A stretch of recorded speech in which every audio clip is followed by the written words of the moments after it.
নমস্কার, কেমন আছেন? আশা করছি আপনারা ভালো আছেন। rpcook.blog-এ আপনাদের স্বাগত। চলে এসেছি একটা নতুন রেসিপি নিয়ে। আজকের রেসিপি আর মাছের তেল ঝাল। তো চলুন শুরু করা যাক। এবারে আর মাছটা নুন হলুদ মাখানো হয়ে গেছে। এর মধ্যে একটু কি সরষের তেল দিয়ে নেবে? তো একটু সরষের তেল তো ফাটে, গায়ে পড়বে না। আচ্ছা, সরষের তেল দাও। একটু মাখিয়ে নিলে ভালো, নাহলে প্রচুর ফাটে।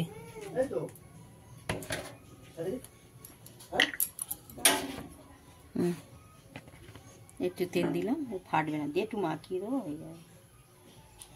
ভাজতে প্রচুর অসুবিধা হয়, প্রচুর ফাটে এই মাছ ভাজা উড়ে যাবে একদম। মাখিয়ে দিলাম। এই মাছটা হেভি টেস্টি মাছ, একটা সামুদ্রিক মাছ, ভিন্ন স্বাদের মাছ, খুব টেস্টি হয় রান্নাটা একটু কষালো মতন হবে আর খুব টেস্টি এই মাছ।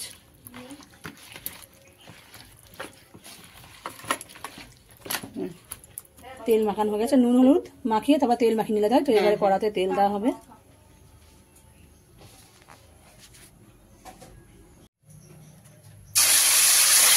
দুধ থেকে দাও, প্রচুর খাটে না।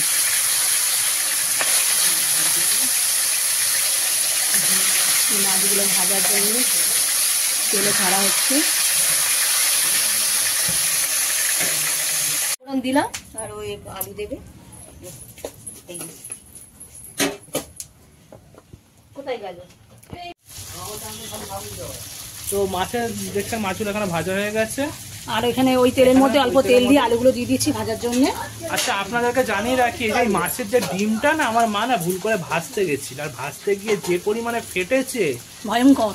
তারপরে চারিদিকে অবস্থা দেয়। আমি প্রথমত তো এখানে আসতে চাইছিলাম না ক্যামেরা নিয়ে, তাও জোর জবরদস্তি মা বলেছে বলে আমি এসেছি। রীতিমতো করার যে ঢাকনা অব্দি উল্টে যাচ্ছিল। নুনটা দিয়ে দিলাম, মানে আমি জানতাম না, মানে এটা দিয়ে দেওয়া হয়েছে। আর এতটাই ভয় লাগছে যে পুড়ে যাওয়ার মতন অবস্থা। মানে আমি রিক্সে এতটা রিক্সে পুরো তেল সব ভর্তি হয়ে গেছে।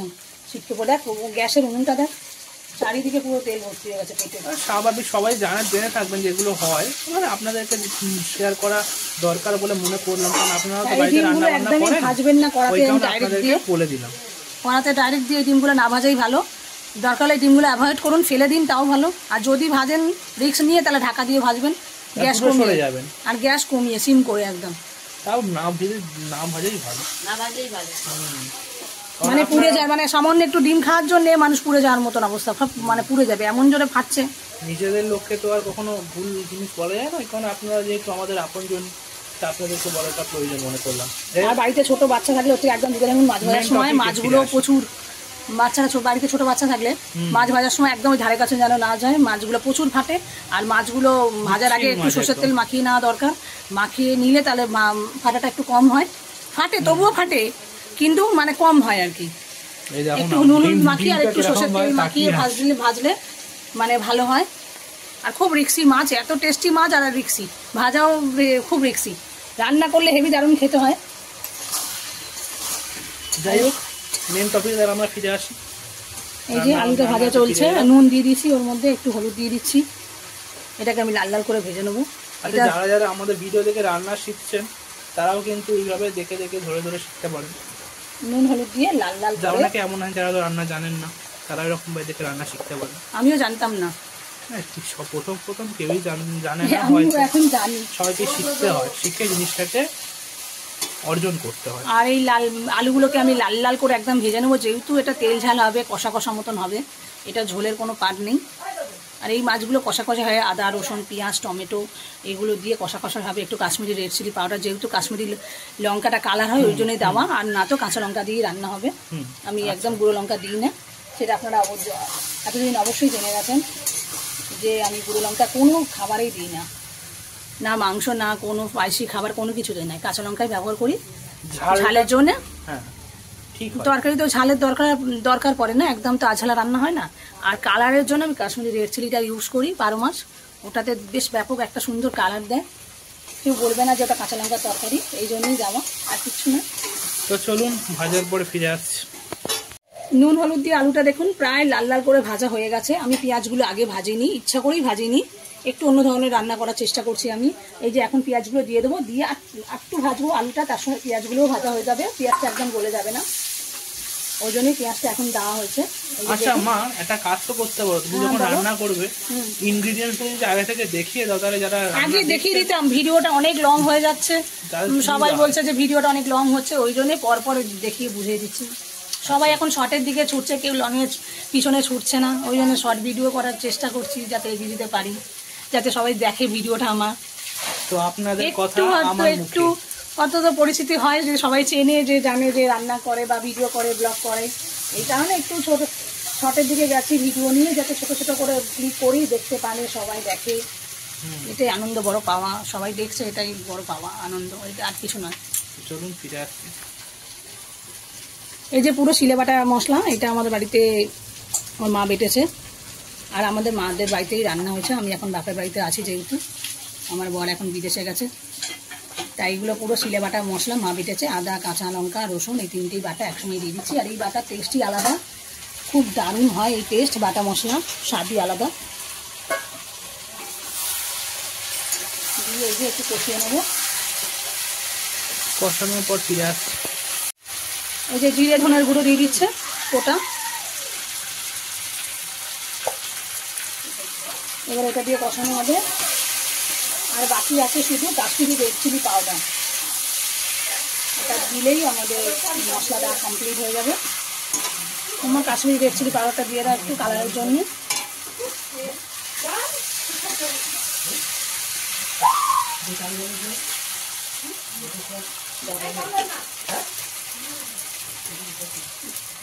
তোমার এই যে জলটা একটু মিশিয়ে দিচ্ছি, দিয়ে একটু কষাবো।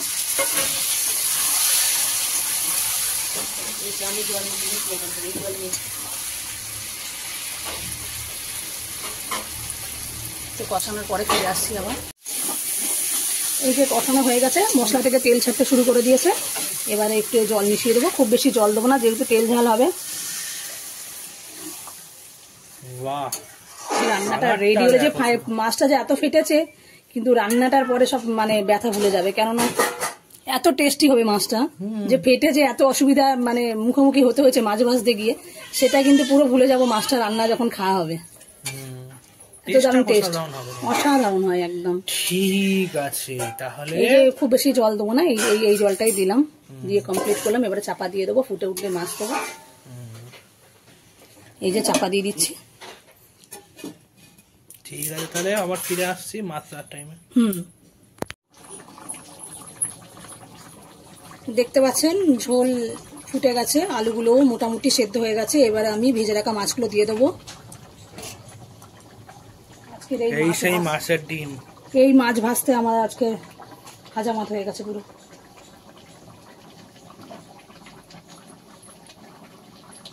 এই মাছগুলোকে ছেড়ে দেবো। প্রচন্ড আতঙ্কে মাছ ভেজেছি, বাপরে বাপ।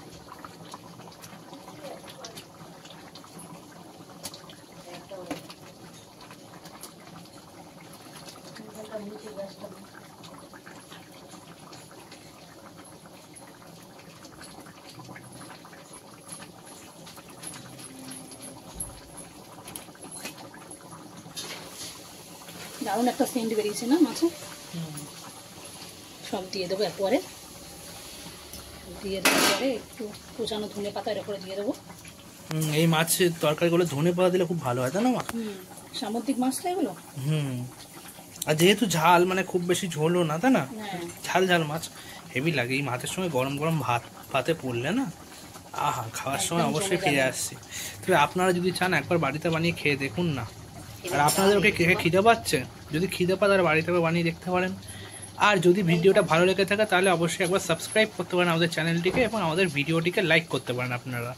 আর যারা ফেসবুক থেকে দেখছেন অবশ্যই একবার ফলো করে দিন, ফলো বাটনটা ক্লিক করে দিন লাইক ও কমেন্ট করার পর, কারণ আমরাও জানতে চাই। ভিডিওটা দেখে তারপরে ফলো করবেন, যদি ভালো লাগে তবে ফলো করবেন, না তো আনফলোও করতে পারেন, কোনো অসুবিধা নেই, ভালো নাই লাগতে পারে। ঠিক আছে, তাহলে ফিরে আসছি। দেখে তারপরে আগে দেখে তারপরে বিচার করা দরকার না, যে पहला दर्शनदारी फिर गुण बिचारी। তাহলে ফিরে আসছি আবার। আচ্ছা দেখুন এবারে ধনেপাতা দেওয়া হয়ে গেছে, এবারে ঢাকা দিয়ে দিচ্ছি, রেডি হওয়ার পরে ফিরে আসছি। এই দেখুন আমার মাছের তেল ঝাল পুরো রেডি হয়ে গেছে, দেখুন তেল পুরো ছেড়ে বেরিয়ে এসছে, আর মাছটার বেশ সুন্দর একটা গন্ধ বেরিয়েছে রান্নাটা থেকে, মাছটারও খুব সুন্দর একটা গন্ধ। আর কি দারুণ কালারটা হয়েছে, দেখুন এত দারুণ কালারটা হয়েছে, খুব সুন্দর কালার হয়েছে।